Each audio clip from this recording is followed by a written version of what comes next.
होता है, इसीलिए इस जगह का अपना सबसे बड़ा महत्व है। और ऐसा माना भी जाता है कि अगर आप रामलला के दर्शन करने के लिए अयोध्या आ रहे हैं तो आपको एक बार मखौड़ा धाम जरूर आना चाहिए।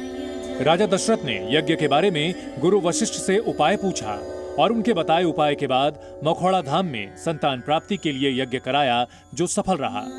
त्रेता के इस यज्ञ से जुड़ी मान्यताएं आज भी अजर अमर हैं। इस भूमि का महत्व है, जब दशरथ जी महाराज के पास जब कोई संतान नहीं हो रहा था तो चौथे पन में दशरथ जी महाराज ने पुत्र प्राप्ति हेतु पुत्रेष्टि कामा यज्ञ जो है इसी भूमि पे किए हुए थे।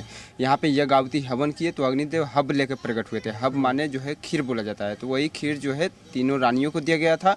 माता जी को गर्भवती रहा। अयोध्या दशरथ जी के आंगन में राम चारों भैयन का जन्म हुआ था।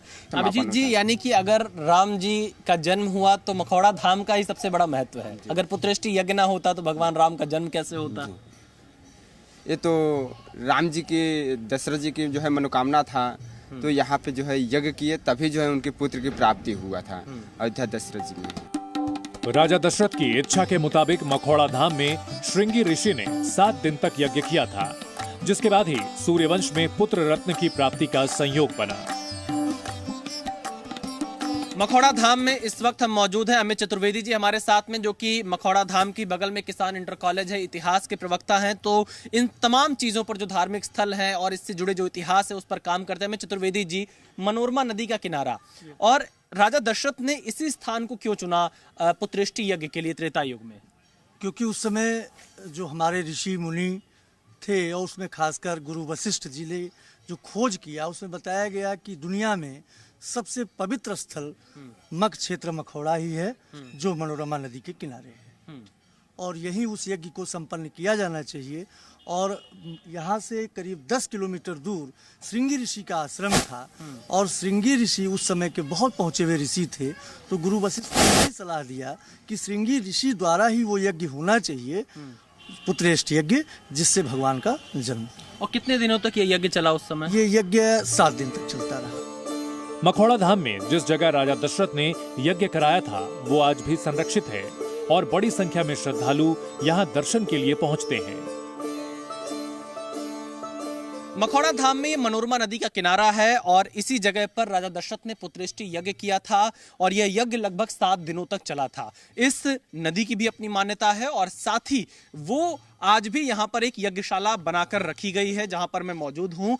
और इसी यज्ञशाला में राजा दशरथ ने लगभग 7 दिनों तक यज्ञ किया था। उसके बाद राजा दशरथ को 4 पुत्रों की प्राप्ति हुई थी और यहाँ पर आज भी यज्ञशाला बना हुआ है। भजन यहाँ पर भगवान श्री राम का चलता रहता है और इस जगह को काफ़ी महत्व का जगह इसलिए माना जाता है, इतने पवित्र भूमि मानी जाती, क्योंकि जिस जगह पर यज्ञ करके भगवान श्री राम का जन्म हुआ हो उस जगह की अपनी अलग मान्यता होगी, अपनी अलग यहाँ पर उसका महत्व होगा। और इसीलिए लोग यहाँ पर इस मनोरमा नदी में स्नान करने के लिए आते हैं, मख भूमि यानी मखौड़ा धाम के दर्शन के लिए आते हैं। और अब राम मंदिर के उद्घाटन से पहले यहाँ पर भी एक बड़े उत्सव की तैयारी की जा रही है कि अगर भगवान श्री राम का मंदिर बनकर तैयार हो रहा है, उसका उद्घाटन हो रहा है, तो मख भूमि मखौड़ा में भी भव्य दीपोत्सव मनाया जाए। पौराणिक महत्व की ये जगह श्रद्धालुओं के लिए आज भी बेहद खास है। हर साल होने वाली 84 कोसी परिक्रमा का आगाज इसी धाम से होता है और यात्रा खत्म भी यहीं होती है। बीते सालों में यहाँ काफी विकास के काम भी कराए गए हैं। जगह पर राजा दशरथ ने पुत्रेष्टि किया था, बस वो इसको थोड़ा सा नया लुक मॉडिफाई किया गया है, जिससे क्योंकि पहले यहाँ पर कीचड़ हुआ करता था, पत्ता और भी गंदगियाँ थी, इसको थोड़ा सा सौंदर्यीकरण दिया गया है, जिससे दर्शन करने लोग आए तो थोड़ा सा उनको बैठने और उठने के लिए व्यवस्था हो सके। और ये हमारा कीर्तन हमेशा चलता रहता है, रात दिन 24 घंटा चलता है। और तो अभी यहाँ पर यज्ञ हवन कब कब होता है, किस किस खास मौके पर? यहाँ अभी आपको बताया गया है कि चैत माह में यहाँ पर हर साल यज्ञ होता है और मेला भी लगता है।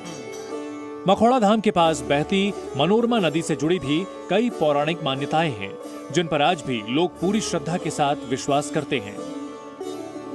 मनोरमा नदी का महात्म हमारे पुराणों में बताया गया है, जैसे नचिकेता पुराण में उल्लिखित है कि अन्य क्षेत्रे कृतं पापम काशी क्षेत्रे विनश्यति, काशी क्षेत्रे कृतं पापम प्रयाग क्षेत्रे विनश्यति, प्रयाग क्षेत्रे कृतं पापम मनोरमा विनश्यति, मनोरमा कृतं पापम वज्रलेपो भविष्यति। यानी इसका सीधा सा अगर मतलब समझा जाए कि किसी भी क्षेत्र में किया गया पाप हम काशी जैसे पौराणिक स्थल पर उसका प्रायश्चित कर सकते हैं, और काशी क्षेत्र में किया गया पाप हम प्रयाग क्षेत्र में प्रायश्चित कर सकते हैं। और कहीं भी अगर कोई गलती हो रही है प्रयाग क्षेत्र में हम किसी भी श्रद्धालु से, तो हम मनोरमा में स्नान करने से उसका प्रायश्चित कर सकते हैं। लेकिन मनोरमा कृतं पापम वज्रलेपो भविष्यति, यानी मनोरमा स्थान में या इस नदी में नहाने के बाद में या कुछ भी ऐसी गलती की जाती है क्षेत्र में, तो ये यहाँ का किया गया पाप वज्र के समान घातक बताया गया है। मखौड़ा धाम में करीब 3.5 साल से राम धुन चल रही है। राम भक्तों की ये आस्था भी अनूठी है। इनका संकल्प लगातार 12 साल तक इसी तरह राम धुन बजाने का है। क्या कहना चाहेंगे आप, कब से ये धुन चल रही है सीताराम की? 3 साल से 3.5 साल और कब तक चलाएंगे? अभी 3.5 साल और 12 साल तक चलेगा ये। 12 साल तक लगातार? हाँ। कोई इसके पीछे? 12 साल में 3.5 साल हो गया। अच्छा, तो इसको शुरू करने के पीछे क्या मकसद था? इस धुन को क्या संकल्प लेके शुरू किया? सकलो किया सीताराम लेकर के, दूसरा चीज नहीं। हाँ, यही सीताराम छड़ा, दूसरा चीज नहीं। अच्छा, सीताराम का ही संकल्प? हाँ, खाली सीताराम। अयोध्या में मंदिर के उद्घाटन की तारीख नजदीक है, तो मखौड़ा धाम में भी 22 जनवरी को दीपोत्सव मनाने की तैयारी है, जिसे लेकर काफी उत्साह देखा जा रहा है। मखौड़ा धाम जो कि हमारा एक मिनी अयोध्या के तौर पर डेवलप होने वाला है, राम मंदिर के उस दिन जिस दिन उद्घाटन है 22 जनवरी के उपलक्ष्य में, हम लोग यहाँ पर एक भव्य दीपोत्सव का प्रोग्राम करने के लिए जो है सोच रहे हैं, और उसको किया भी जाएगा। कितने हजार दिए जलाए जाएंगे? 11,000 के करीब। 11,000 दिए। इससे पहले भी जो है दीपोत्सव हुआ था, 11,000 दीपों का प्रोग्राम हुआ था। फिर देव दीपावली के दिन भी 5100 दीपों का जो है यहाँ पर दीपोत्सव मनाया गया था। मर्यादा पुरुषोत्तम भगवान राम का जन्म भले ही अयोध्या में हुआ हो, लेकिन मखौड़ा धाम की अहमियत भी उतनी ही है। इसका पौराणिक महत्व भक्तों को अपनी ओर खींचता है, और एक पवित्र धार्मिक स्थल के रूप में भी इसकी मान्यता है। आपने पूरी कहानी देखी मखौड़ा धाम की, कैसे राजा दशरथ ने यहाँ पर पुत्रेष्टि यज्ञ किया और कैसी तैयारी है 22 जनवरी 2024 को लेकर मखौड़ा धाम में, क्योंकि जहां एक तरफ राम मंदिर का उद्घाटन होगा तो वहीं दूसरी तरफ मखौड़ा धाम में भी दीपोत्सव मनाया जाएगा। भगवान श्री राम के भव्य मंदिर निर्माण को लेकर यहाँ